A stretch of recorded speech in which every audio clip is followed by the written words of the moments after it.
When I was younger, my family and I lived in a rural part of the state that didn't see much of civilization.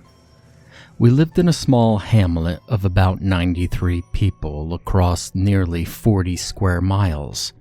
It was set back into the woods, and at times was a mystical place during my childhood, and at other times, it was downright terrifying. Our community, if you want to call it that, was strung together with a network of unkempt dirt roads that the Count had long forgotten. Potholes and boulders lined the sides of the roads, and it wasn't uncommon for overgrowth to make passage impossible until someone chopped it away. It was on one of these roads on a late June afternoon that the story begins. My brother and I had just finished a triathlon of basketball, catch, and playing in the pool. After we dried off, our parents told us to get dressed. We were going blackberry picking.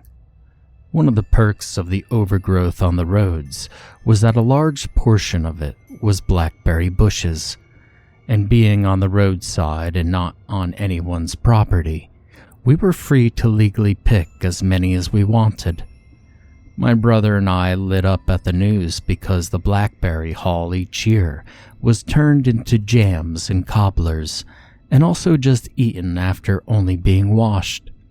Blackberries were our candy. We dressed down in our thorn-resistant gear, cotton long sleeves and denim jeans.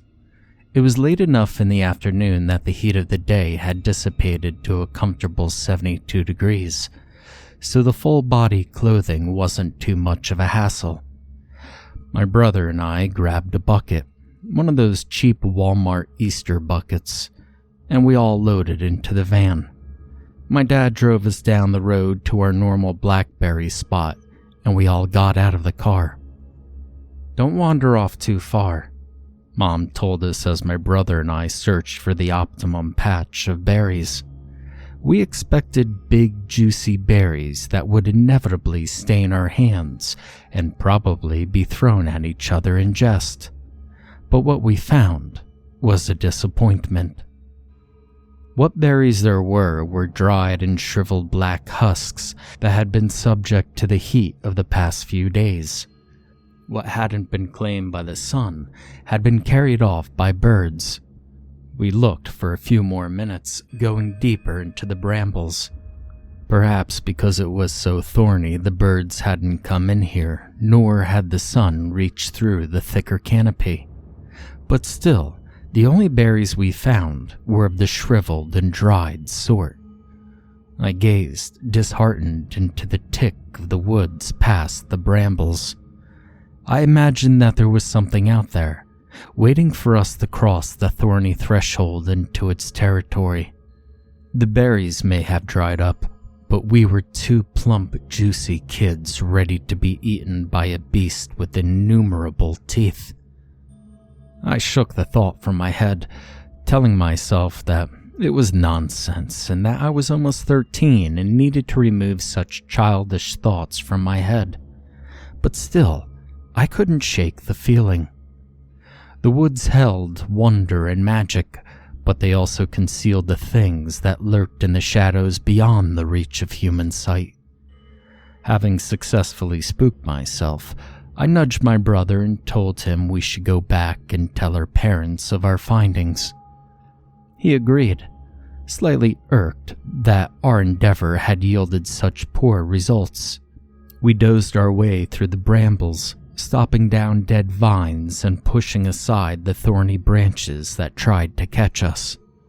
I emerged back on the roadside with numerous scratches on my hands, but it wasn't any different than any other year, so I held little worry. We had tried wearing gardening gloves one year, but we either ended up crushing the berries or the gloves snagged on the thorns. Either way, we decided that bare-handed was the way to go, so we suffered the scratches in exchange for the berries. Mom and Dad were leaning against the van, buckets at their feet, talking. They saw us and asked if we had found anything. Our harvest was mirrored by theirs. We all climbed back into the van and decided to drive up and down the road until we found another patch of berries. I gazed out of the window the whole time, imagining the beast I had thought up sprinting through the woods, catching the scent of my thoughts and following us. It was insatiable and wouldn't stop chasing us until our meat was in its belly. I shook my head again to clear my mind. Too much Stephen King, I thought. After circling back and taking a different route, we found a patch of berries that boasted full, almost bursting fruit. My spirits soared as I saw the berries, my mind washing away all thoughts of the nameless horror with visions of cobbler and jam. Childish excitement flooded my veins as I practically leaped from the van. My mother sent out the same warning as before, and we absent-mindedly agreed as we rushed over the ditch and into the brambles. The berries were huge, at least the size of a quarter. Some of them were almost past ripe, and the juices were starting to spill from the splits in the flesh. These didn't go into the bucket, but rather were eaten right there. We were young and lived in the middle of nowhere. Eating unwashed fruit wasn't a concern that we had. The amounts of blackberries we gathered were huge. In only 5 minutes, I'd completely covered the bottom of my bucket by about an inch. I moved to another berry bush when a scent stopped me in my track. It was bitter, sweet, and smelled salty. I called to my brother and asked him if he could smell that. He sniffed the air and made a face. We had trouble placing it at first, but then we remembered one day at school with the classroom's air conditioner that had broke, and the same smell had filled the room. Sour water. As we moved further into the berry patch, the stench strengthened. Despite the fact that the berries were a lot bigger here, we decided to turn back to find another area. We retraced our steps and found ourselves back at the roadside. We heard our parents romping through the berry bushes and decided to try and catch up with them. They had almost filled the bucket between them and jokingly asked why we were so far behind. I told them about the sour smell and they advised us to stay away from it. Wanting to fill our buckets, we joined them in their harvest. The berries in this area were large as well, but the stench wasn't present. We trudged nearly 100 feet from the road into the brambles before we came upon a property marker. We decided to go no further, and instead my parents suggested that we look where my brother and I had stopped, despite their previous advice. I brought this up to them, but they waved it off as the whole "we were adults, we know what we're doing" thing. So, like dutiful soldiers, my brother and I followed our parents into the fray of brambles and thorn. After 5 minutes of picking, our parents led us to the spot where we had stopped picking. The smell lingered in the still summer air. My dad sniffed and said that it was nothing to worry about. It was just the smell of standing water. My mom's eyes grew wide at the size of the berries, exclaiming how good they would taste in a cobbler. The thought of the dessert wiped away the doubt that lingered in the back of my head, and we began to pick. We picked until each of us had a full bucket, and still more taunted us as they hung from the vines that had grown unchecked. Mom picked a berry off and plopped it in her mouth, smiling at the sweetness of it, and Dad followed suit, as did my brother and I. A regular blackberry has a pleasant sweetness with a small tinge of bitter, but these were like gobs of honey. A single berry seemed sweeter than the entire haul that we had gathered so far. Its nectar flooded my mouth and threw a smile upon my face as my eyes widened at the taste. The aroma of the chewed fruit filled my nose as I reached for another berry. Another, and then another. 10 minutes must have passed as we mindlessly gorged ourselves on the fruit, mindless of anything else. Popping one final berry into his mouth, my brother looked up at the darkening sky. The sun was setting. We had come out to the patch around 4 o'clock. Had we really been picking berries that long? My dad said to let's get going, and we all packed into the van, our bellies full and our spirits happy. We didn't eat supper that night. Instead, we just put all of our haul into colanders and washed them in the sink, leaving them to drain overnight. I fell into a deep sleep that night. I remember because it was the last restful sleep I would get for a while. The next morning, I made my way into the kitchen where our parents were bagging, smashing, and cooking the berries. The bagged berries would be frozen and eaten as snacks. The smashed would go on to become cobblers and jams, the latter of which would be sold to our neighbors, and the cooked berries were being reduced down to a syrup for later during breakfast. I asked them if they needed help, and they said that they had it, so I woke up my brother and convinced him to go on a walk through the woods with me. When we set out among the trees, the sun had just started to crest the clouds of the morning. Through the green of the sparse canopy, the sky burned a magnificent pink as the morning stars faded from view, and the moon stood solitary in the earthshine. The air was fresh, as it usually was in the woods, and it was still cool. Birds tweeted as we made our way through the forest. No real goal in mind for the hike. We each found a wizard's staff, a gnarled tree branch to use as a walking stick, and we moved deeper into the forest. The canopy was thicker here, and the sky had began to take on the pale blue of morning as the pink melted away into the scattered clouds. We came across the creek that bubbles through a trench in the earth and started throwing pebbles in it. I heard the crumple of leaves and was immediately snapped out of my serene mindset as visions of the nameless beast from the berry patch flooded my thoughts. I saw it in my head to be lurking behind us. Its claws extended from marred hands and its shoulders hunched in anticipation, waiting for the right moment to attack. It was angry, I knew, that we took its berries. It was what we had smelled yesterday when we were picking. We took its food, and now we were the food. I tensed up as I imagined it slowly creeping up behind us, yellow drool dripping from its rotting teeth, its eyes filled with sick and hatred, and an insatiable hunger in its belly. I couldn't take it anymore, and I whipped around, ready to face the beast. Nothing. A sigh of relief removed most apprehension, but not all.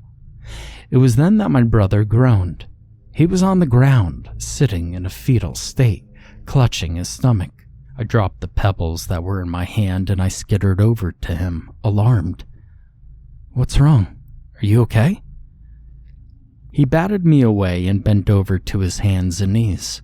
He yelled in pain as he clutched his stomach with one hand, and a sudden spout of vomit erupted from his mouth.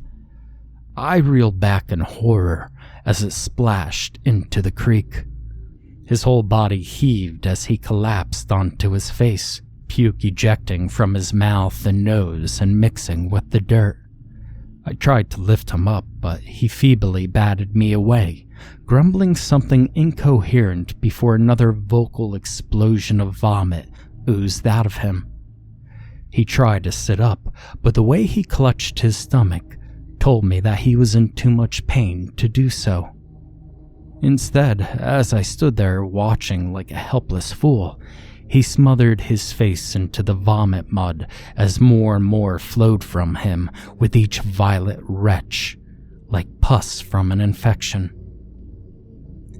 Tears streamed down his and my own face as I watched my brother wriggle in his own vomit, unable to move due to the pain. I stood in fear, unsure of what to do. And then it hit me. You see, at first I thought the urge to puke was just an effect of witnessing him puke. But then I felt the pain. At first it was like gas discomfort. But then it moved. It moved. The pain wriggled in my guts and I felt a hot column of vomit surge through my esophagus. I wasn't ready, and it exploded through my closed lips and out my nose in a blinding pain.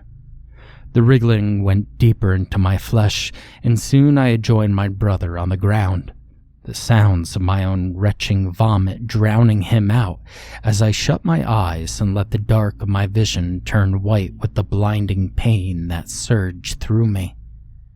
I wasn't even aware of the hot refuse throttling out of my throat after a while, and time seemed to stop as whatever it was in my guts gnawed away at my being and squirmed deeper into me than I thought was possible.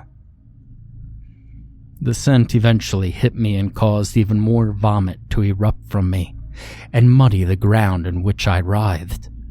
It smelled sweet, like blackberries. As another acidic wave pulsed up through my throat, the blinding white turned to gray, and finally to black. I don't know how much time passed before I was nudged awake. I resisted opening my eyes, but a sudden flash of pain blasted my eyelids open as I rolled over into the mud and heaved. Nothing came of it except mucus and spit, and it was the same for the next 3 heaves. Finally, I got control of my breathing, and I focused on the pain. It wasn't like earlier, moving and squirming, but was instead localized to the middle of my guts. It felt like a throbbing mass, but it was manageable. My brother stood above me, his face and side caked with mud. He leaned on his walking stick and prodded me once again with his foot. "We have to go home," he croaked weakly, still holding his stomach. I asked him if he had throbbing pain too, and he nodded. I stood up, and it felt like every single one of my joints had sandpaper between them. Dried mud clung to my skin and shirt, smelling of blackberries and earth. With the throbbing pain, the want to get home overpowered any will I had to brush off the dried dirt. I painfully retrieved my own walking stick, and we slowly made our way home. Each step was agony. The forest seemed like an endless plain of infinite trees. The songs of despair whistled through their leaves and branches on the light summer breeze. No birds chirped, and no animals scurried as we shuffled through the leaf-covered floor of the forest. And even though my brother walked next to me, a sense of singularity and doom descended upon me, and I felt that, at any moment, death would claim me for its own. An immense sadness pulsed through my veins as the throbbing mass reminded me of my own mortality. There was no future to this life in that moment, and my only purpose was to suffer. As we made our way back to our house, 2 more surges of puke found their way through my mouth and onto the earth, and my brother collapsed once. We need home, and Mom and Dad will help us," I slurred as painfully as I leaned over to help him up. After what seemed like an eternity, we saw our house in the distance through the damnable trees and thicket.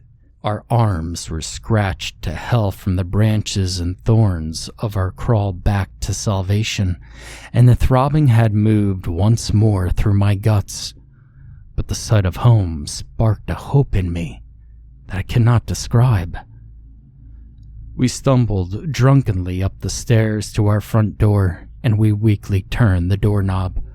The smell that greeted us extinguished the hopes that our parents would help us. The scent of sweet blackberries and earth filled my nose as I collapsed onto the vomit-soaked carpet. My brother stumbled over me as hot tears of frustration and pain flowed down my cheeks. I was laying face to face with my mother, her own cheeks flushed red.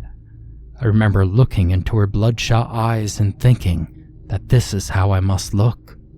The whites of her eyes were red, and her skin, apart from the scarlet flush of her cheeks, was pale and clammy. A line of vomit and mucus dripped from her nose as her mouth lay open. Her labored breath blew the stench of the berry puke into my face, forcing a flow of my own refuse to flow out of my slack jaw. Her eyes widened as she erupted, splashing my face and mixing with my own. It was a vicious cycle until both of us heaved air. My brother, having heard our retches, had convulsions of his own, and I felt his wetness creep over the carpet and soak my back. The bitter taste of it all lingered in my mouth, counteracting its sickly sweet smell. I watched as Mom's radiant blue eyes rolled back into her head, and her jaw opened more. Her breathing became more labored, and the fear of my own death was washed away as the fear of my mother dying flooded my being. I summoned as much strength as the pain would allow, and I stood up, using the slippery wall as a support. My brother was curled into a fetal position as I stepped over him. I used the wall for support as I searched for my dad in the stench-ridden house. I found him unconscious next to the phone, which lay on the floor. The same sickly sweet purge lay around him, and I knew that it had been the berries that made us sick. It was the only thing that we all had in common. A sudden surge of pain throbbed through my guts and forced me to the floor, where I fell into the vomit-logged carpet. I rolled to my side, the floor moistly squelching beneath me, and I grabbed the phone. Now, the simple act of walking to this point and reaching for the phone had taken all my energy. As my labored breath roughly ran through my burned throat, I dialed 911 and put the handset on speaker. After slurring an explanation to the 911 operator and giving her our home address, the darkness of unconsciousness dared to take me once again. That is, until the throbbing in my guts suddenly shot into my bowels. No, I cried pathetically as I felt a hot mush roll down my side and pool into my pants leg. The throbbing pain was now a stream of burning heat that threatened to pull my insides out of me. It kept coming with splotches and eruptions of hot shit.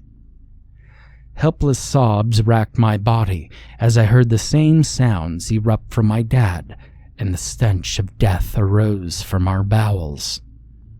I felt it flow out of the foot of my pants and into my shoes as I lay there, paralyzed. And a new fear strung a chord within me as I felt something wriggle up against my leg. No, not something. Many things.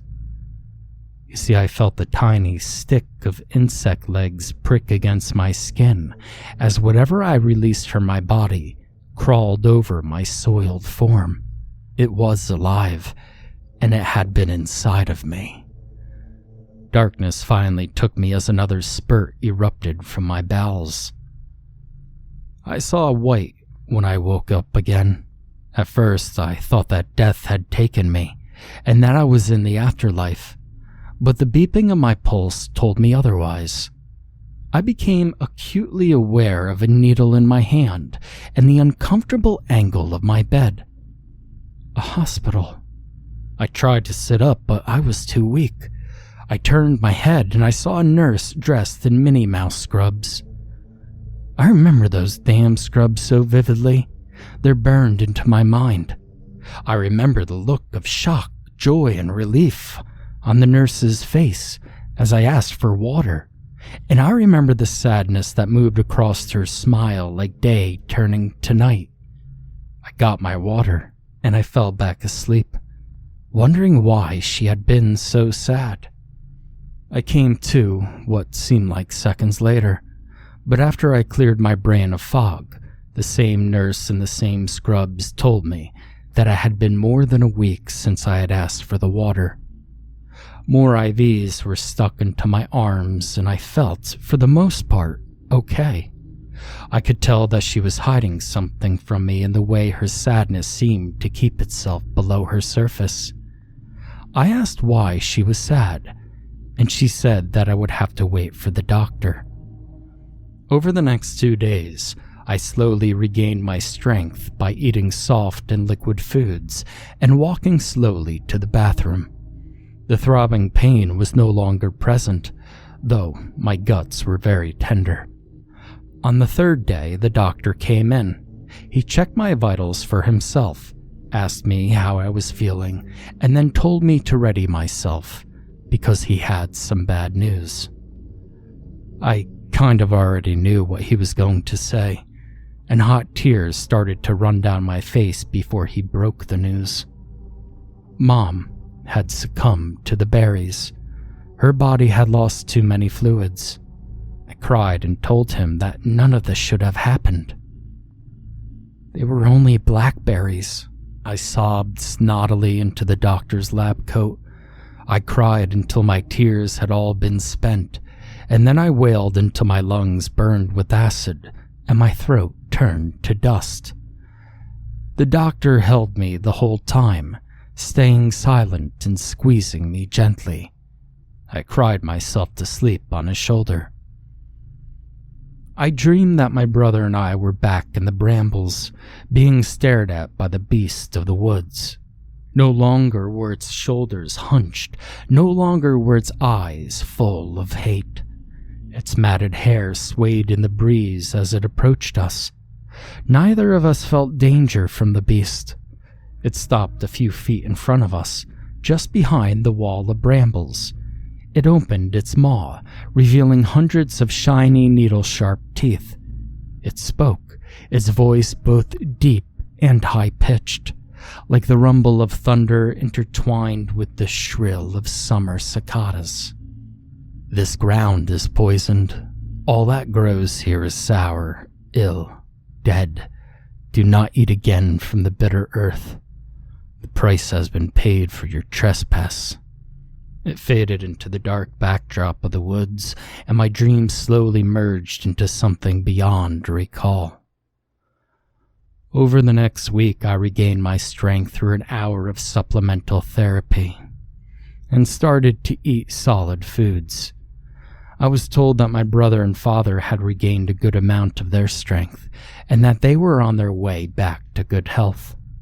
At the end of the week, my dad and brother walked into my room along with a man that I'd never seen before. He introduced himself as a grief counselor. It was the normal, "what do you do now?" stuff, and he gave us a variety of resources and hotlines to aid us in the grievance and recovery. We hired a cleanup team to redo the house and stayed at a motel about 30 minutes from home for the next 2 days. One night, as I was getting ready for bed, my brother noticed a large zit on the back of my leg. I looked down and saw a $50-sized red mound with a sickly white head. I looked at my brother, and he noticed that he had one just under his sleeve, on his upper arm. We brought them up to our dad, and he said that he had noticed one on him as well. He told us not to pop them, as it might lead to an infection. Figuring that it would just go away on its own, I snuggled into bed. The next morning, I was awoken into dim light by a burning sensation in my leg. Not just my leg, but everywhere.